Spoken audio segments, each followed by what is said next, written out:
We humans have a strange fascination with the end of the world. We've imagined it as a stage for heroism, adventure, and dramatic last stands. But reality is often less cinematic.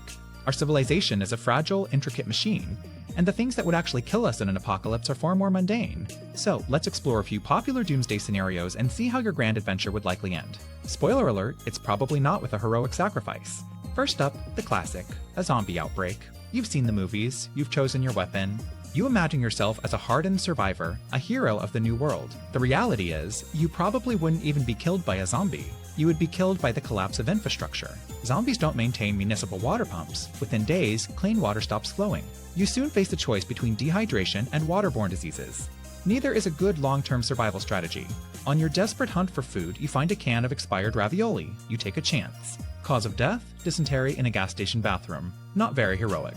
Or perhaps you try to rig a solar panel without a YouTube tutorial. Cause of death? Self-electrocution. What about medicine? Complex supply chains for things like insulin or antibiotics would vanish overnight. A simple cut could become a death sentence from tetanus or sepsis. In a zombie apocalypse, the zombies are the symptom. The collapse of complex systems is the disease. Okay, let's try something with a bit more bang. A full-blown nuclear war. Your fate here depends entirely on location.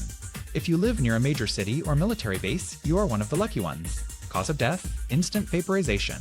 No pain, no fear, just a quick, clean deletion from existence. Slightly further out, you might survive the initial flash, only to be hit by the blast wave. Cause of death?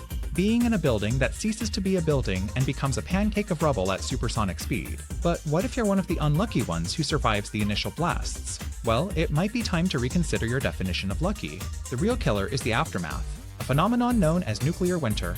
These soot particles are incredibly effective at absorbing sunlight, heating up the stratosphere while cooling the surface below. The soot from burning cities blocks out the sun, causing global temperatures to plummet. Crops fail worldwide. As a bonus, the heated stratosphere would destroy the ozone layer. So the little sunlight that gets through would be rich in cancer, causing UV radiation. Cause of death? Slow, agonizing starvation in a dark, frozen, irradiated world. So in a nuclear apocalypse, you either die instantly or you wish you had. Next, the robot revolution. You're picturing a glorious war against the machines, aren't you? Again, the reality would be less dramatic. A super-intelligent AI wouldn't need to fight us, it would just need to replace us. In a capitalist society, companies that survive are the ones that make money. An AI workforce is cheaper than a human one. First, it's the repetitive jobs, then the creative ones, then the analytical ones. You try to retrain, to adapt. But you can't compete against something that can learn any skill instantly. You aren't killed in a glorious battle, you're just phased out, made economically irrelevant. Cause of death, you run out of options and starve in a world that no longer needs you. Next, a slower but equally unpleasant end, the global water crisis. Let's be clear, the planet isn't running out of water, it's running out of cheap, easily accessible fresh water. If you live in a city built in a desert, you'll feel this first. The price of water will skyrocket. It starts slowly, watering restrictions, then rationing, then the taps run dry. Conflicts turn into wars, fought not over oil, but over rivers and aquifers. The rich will build expensive desalination plants or hoard private reserves. The poor will be left with contaminated sources. You flee the city, only to find the countryside is no better. You die dehydrated just a few miles from a farm growing almonds for export. Now for an apocalypse that ends not with a bang, but with a profound silence. A global fertility crisis. This isn't science fiction. In many developed nations, fertility rates are already below replacement level. Your population starts to shrink. This leads to economic collapse. Fewer workers supporting a massive population of retirees. Healthcare and pension systems fail. Innovation stagnates. Culture fades. The world becomes a global retirement home. Then, one day, the last child is born. She becomes the most famous person on the planet, a symbol of a humanity that is fading. You don't die. You just grow old in an increasingly quiet and empty world, until one day you are the last one left. Cause of death? Old age surrounded by the ghosts of civilization. Feeling cheerful yet? These systemic collapses are fascinatingly bleak. To help us explore more cheerful topics in the future, consider supporting Capybara by subscribing. How about an apocalypse that fries our civilization in minutes? A solar superflare. A solar physicist notices a sunspot growing at an alarming rate. It's pointed directly at Earth. A coronal mass ejection, a billion tons of charged plasma, hurtles towards us. It doesn't harm humans directly, it harms our technology. The resulting geomagnetic storm fries power grids and satellites globally. An instant, worldwide blackout. Within hours, millions are dead. Anyone relying on powered medical equipment. Patients on life support, pacemakers, dialysis, with no electricity to power their cooling systems, nuclear power plants across the globe begin to melt down. The rest of us are thrown back to the 1800s, but with none of the skills. Global society collapses into chaos and starvation. You quickly realize that your skills in Excel and PowerPoint do not translate to hunting and foraging, cause of death, starvation, surrounded by a civilization's worth of technology you don't know how to use or repair. What about an alien invasion? Not the Independence Day's kind. An advanced civilization wouldn't waste energy on a flashy war. They would just nudge an asteroid.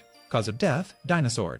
Or even simpler, a self-replicating nanobot designed to turn all organic matter into paperclips. You don't fight. You don't even notice until you're being disassembled at a molecular level.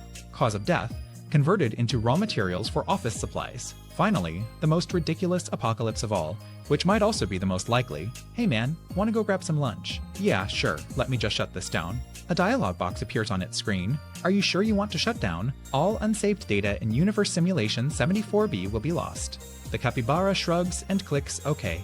Cause of death, end of program, you don't die, you just stop existing, silence. Let's consider an apocalypse that's already in progress. Runaway climate change.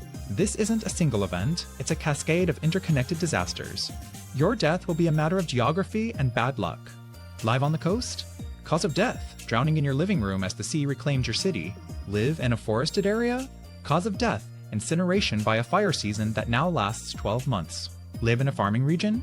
Cause of death. Starvation after unprecedented drought and heat waves caused total crop failure. The subsequent mass migration and resource conflicts would destabilize all remaining nations, leading to widespread violence. And let's not forget the pandemic. Not the one we had, but a truly apocalyptic one. Imagine a virus with a 50% mortality rate that spreads through the air. Our interconnected world becomes its greatest weapon. Again, the virus itself might not get you.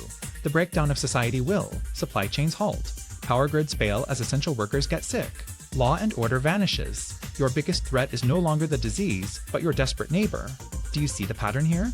The specific monster at the door doesn't matter. The real apocalypse is the fragility of the complex systems we rely on for survival and take for granted every day.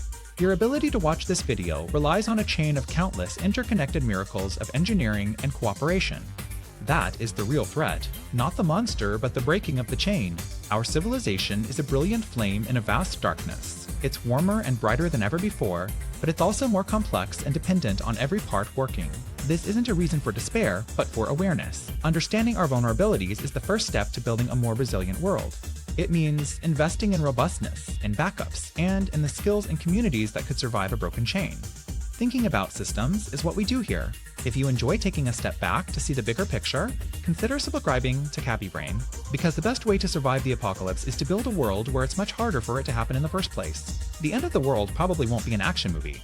It'll be a boring, slow, and deeply inconvenient systems failure. Let's try to avoid that. Finally, the most ridiculous apocalypse of all, which might also be the most likely.